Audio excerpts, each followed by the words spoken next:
বন্ধুরা, আরশিদা kitchens and daily menu ব্লগে আপনাদের স্বাগত। আজকে আবারও আমি নতুন রান্না নিয়ে হাজির হয়েছি। আজকে যেটা করব ডিম কষা।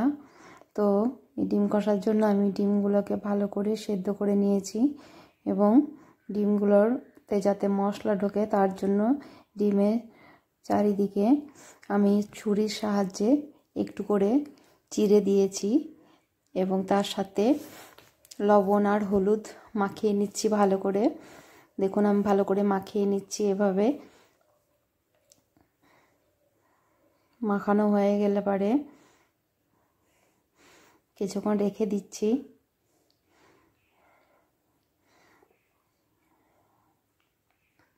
কিছুক্ষণ রাখার পরে আমি এবার কড়াইয়ে তেল দিচ্ছি।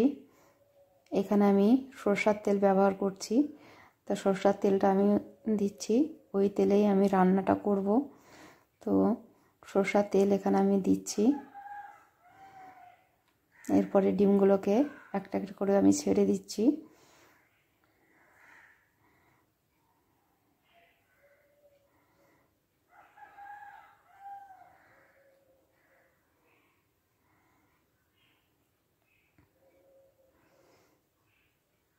তারপর আমি আগে থেকে পেঁয়াজ বেটে নিয়েছি, আদা রসুন বেটে নিয়েছি এবং টমেটোটাকেও পেস্ট করে নিয়েছি।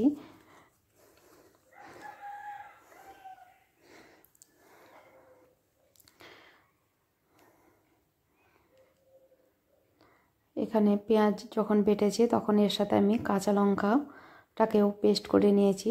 আজকে সবটাই কাঁচা লঙ্কা দিয়ে করব। আর তার সাথে কিছু মশলা অ্যাড করব। ডিমটাকে আমি ভালো করে ডিপ ফ্রাই করে নিচ্ছি।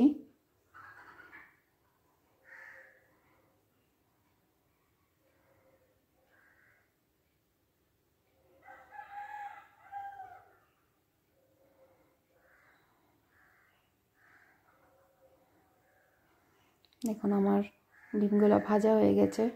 ডিমগুলোকে আমি তুলেও নিয়েছি।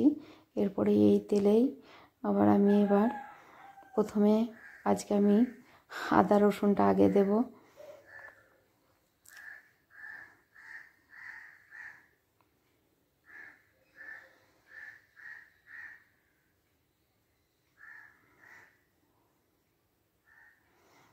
আদা রসুনটা আগে দিয়ে দিচ্ছি।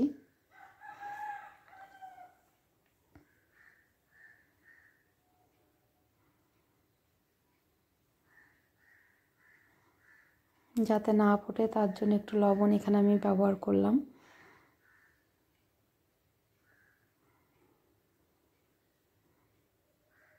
এরপরে একটা তেজপাতা আমি ভেঙে দিয়েছি।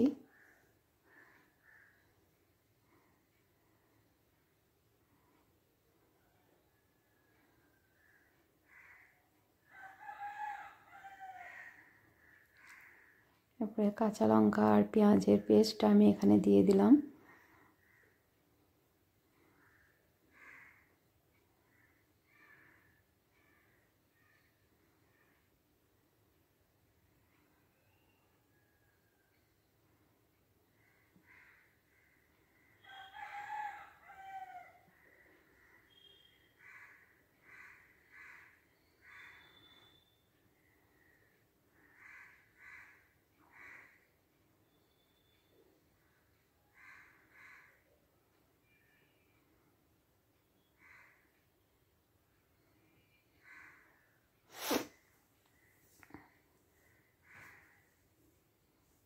এরপরে একটু তেল ছেড়ে গেলে আমি এখানে টমেটোর পেস্টটা দিয়ে দিলাম।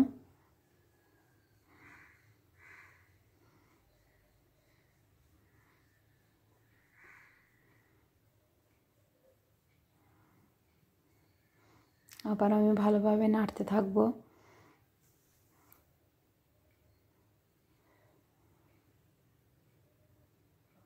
পেস্টটাকে একটু জল দিয়ে ধুয়ে দিয়ে দিলাম।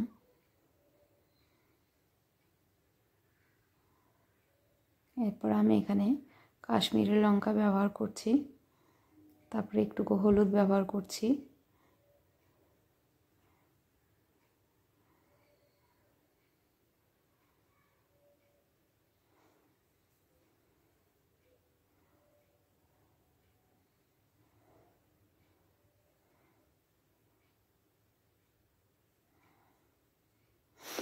ডিমের কারিটা একবারে মাখো মাখো করে করব।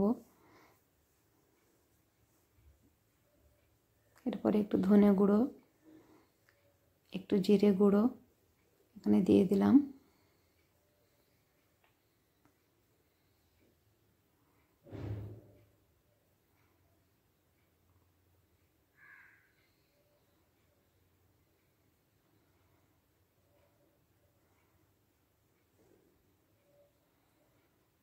এখানে আমি ডিমের কারির মশলাটা ব্যবহার করলাম, এটাকেও দিয়ে দিলাম।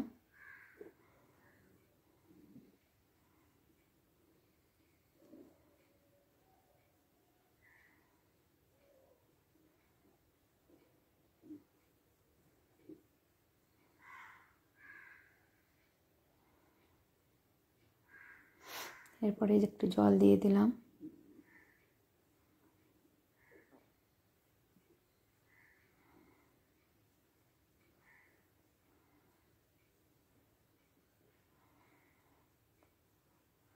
মশলাটা হয়ে আসলে পারে যখন দেখব যে তেল ছেড়ে দিয়েছে তখন ডিমগুলোকে দিয়ে দিলেই আমার ডিমের কারি রেডি হয়ে যাবে।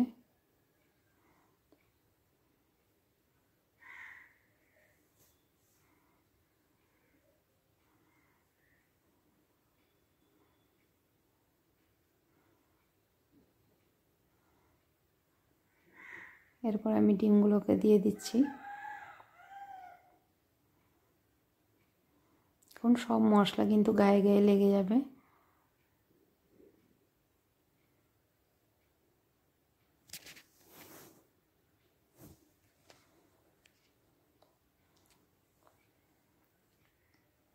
ওপর থেকে ধনেপাতা ছড়িয়ে দিচ্ছি। আমার রান্নাটা ভালো লাগলে আমার চ্যানেলটাকে সাবস্ক্রাইব, শেয়ার এবং কমেন্ট ও লাইক করবেন। আমার সাথে থাকবেন। সবাই ভালো থাকবেন, সুস্থ থাকবেন। আমি আবার নতুন নতুন ভিডিও নিয়ে যাতে হাজির হতে পারি তার জন্য আমার জন্য দোয়া করবেন।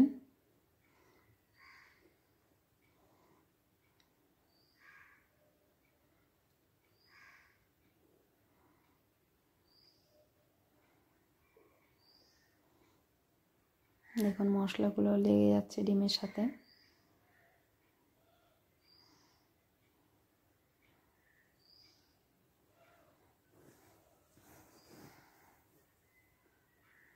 এখানে একবারে মাখো মাখো হয়ে গেছে।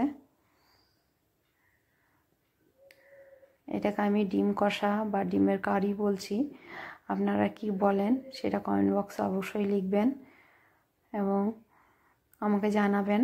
আপনারা একবার ট্রাই করবেন বাড়িতে যে কেমন হয়েছে। ট্রাই করে আপনারা কমেন্ট বক্সে জানাবেন যে আপনাদের রান্না কেমন হয়েছে। সবাই ভালো থাকবেন, সুস্থ থাকবেন।